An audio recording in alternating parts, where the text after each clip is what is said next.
Good morning. My name is Erica Huffnagel. Welcome to Baby Talk, the only talk show that is all baby all the time. Today we have a very special show for you. Our guests are world-famous child development theorists. But before we begin, I want to introduce my co-hosts. Here they are, cute as always, the babies, Bradley and Maya. It's time to bring out our first guest. Please welcome Dr. Bowlby.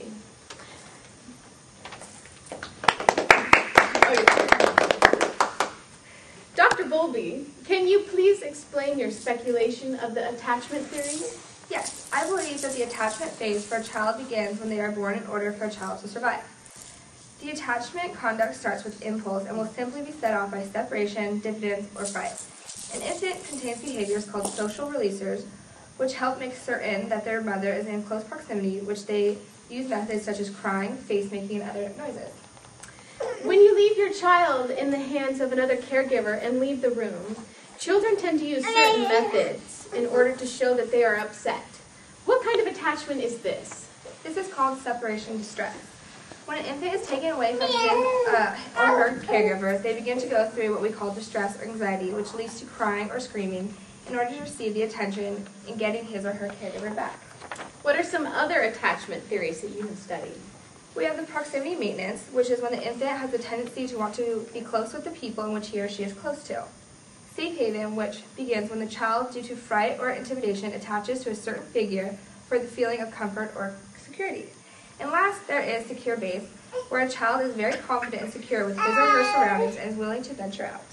Your theory states a child should obtain the incessant care of this single most important attachment figure for approximately the first 2 years of life. What are the results of leaving a child with another caregiver within or before these 2 years? If a mother or important attachment figure is to leave his or her child within these 2-year mark, the child will experience long-term consequences that may hurt a child's development. I call this maternal deprivation hypothesis, which leads a child to lack in social, cognitive, as emotional complexity. Some long-term consequences include criminal behavior, condensed intellectual, violent behavior, despair, and or lack of affection. Thank you so much, Dr. Bowlby. Yeah. Our next guest is Dr. Gardiner. Welcome, Dr. Gardiner. Hi. Hi there. Can you tell me about your intelligence theory? There are 8 different intelligences. There's linguistic, logical, mathematical, and the others are spatial, musical, bodily kinesthetic, inter- and intrapersonal intelligences.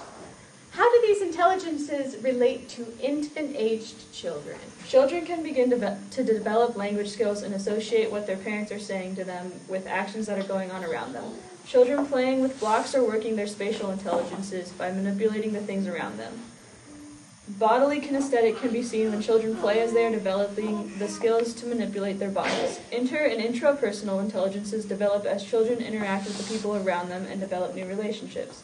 This allows them to see the subtle differences that others display in their emotions. Do you believe that we are born as a blank slate, or that we are born with intelligences already intact? I believe that children are not born as blank slates, but that their intelligences are already in place as they develop and we experience new things in our daily lives. Does culture have an effect on how people develop their intelligences? Different children will learn better and develop their intelligences in different ways according to how they were brought up. Some children may not understand the linguistic things presented to them because of a language barrier, but when given objects to manipulate, then the appropriate learning can take place because they will be able to make the connection between what they are hearing, and what they are seeing. Same as with the actions that are culturally acceptable for some but not for others. Children will pick up on these subtle actions when they are developing. How would a traumatic experience affect the development of the different intelligences? If there is injury to a certain part of the brain, this could impair the development of the intelligence that develops from that part. Brain trauma is especially prone to this, but emotional trauma could conflict with children developing their sense of interpersonal intelligence because they could become closed off and not interact with their surroundings as a child. Thank you, Dr. Gardiner, for your insightful comments. Thank you for being on our show. Our next guest is Dr. Eric Erickson. Dr. Erickson, I hear you came up with a theory called the theory of psychosocial development. Can you tell us about your theory? Of course. With the theory I proposed, every person encounters 8 crises during their lifespan. These crises are called psychosocial stages, and they are common to certain age groups or points in life. At each stage, the individual faces a challenge that needs to be resolved in order for them to avoid having social emotional issues and in order to form healthy relationships with others. You said that these crises are common to certain age groups. Since our show is focused on babies, can you tell us what psychosocial stage an infant or young toddler would be at? From when a child is born to about 1 year old, infants are faced with the task of learning to trust other people. I call this the trust versus mistrust stage. Infants must depend on caregivers to meet their basic needs, such as needing to be fed, needing their diaper changed, and needing affection. When caregivers meet these needs regularly, the infant learns trust. But when caregiver is inconsistent, negligent, or downright abusive, the infant will have difficulty trusting people. That seems almost like common sense. What about for children that are 2 years old? At this age, children become physically capable of meeting some of their own needs, such as feeding themselves or using the toilet. In order for them to confidently accomplish such tasks, though, toddlers need to be encouraged and given tasks that they can feel successful in doing. So toddlers are challenged with this stage of autonomy versus shame and doubt.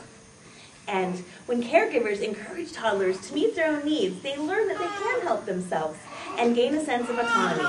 When toddlers are not allowed to learn to attempt to help themselves or are made fun of during this attempt, they develop feelings of shame and doubt about their abilities. So you're saying that caregivers and parents should allow toddlers to feed themselves and put their own clothes on, even if they put the shoes on the opposite feet? Well, yes, but you don't have to make your toddler wear their shoes on the wrong feet. When you notice the toddler putting their shoes on the wrong foot, then you can redirect her or him to get it right and then allow them to finish the task on their own. That way, they'll learn when they see their success, they will feel confident. Thank you, Dr. Erickson, for being on our show. Thank you. Our next guest is Lev Vygotsky. Please come on out. Hello, Erica. Dr. Vygotsky, you are a social cultural theorist. Can you tell us a little bit about what that is? Yes, sociocultural theory focuses on children's learning tools, their thought processes, the way they communicate. I find that children learn by practicing meaningful tasks with the assistance of an adult. What kind of tasks can be done with our young babies? Whatever kind of task that the babies can perform with your assistance. For example, look at this little baby. She cannot walk yet, but with my assistance, she is able to stand up. The baby has a range of tasks that she can do with assistance, and this range is called the zone of proximal development. It is constantly changing as the baby grows. How do you define this process? I call it mediation. It is a process through which adults help make culturally appropriate sense of the baby's experience. This can be done by labeling objects for the baby. For example, this is a table. This can also be done by explaining natural phenomena like the rain. Very interesting. What are your thoughts on language development? These babies seem to love to listen to us talk. Yes, language is an important cognitive tool for the babies. At this age, thought and language are still separate functions. The babies listen and the babies babble, but their communication is not yet connected with their thoughts. When they get older, around 2 years old, they'll develop a thing called self-talk. That is when their thought and speech start to merge together. Self-talk ultimately turns into inner speech. And once the baby has inner speech, it starts forming memories.